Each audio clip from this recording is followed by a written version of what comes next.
வா வா வா இப்படி சார் இப்படி சார் வா வா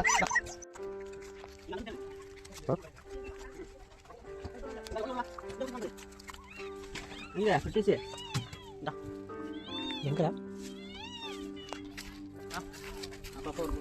இல்ல வந்து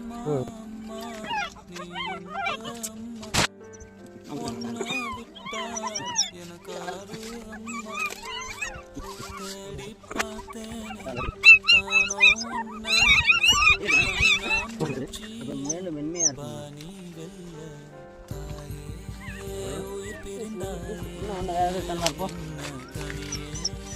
தவிக்க விட்டாயே இன்று நீ பாடும் பாட்டுக்கு நான் தூங்க வேணும் நான் பாடும் பாட்டுக்கு தாயே நீ உன் கண்கள் திறந்தாலே போதும் அம்மா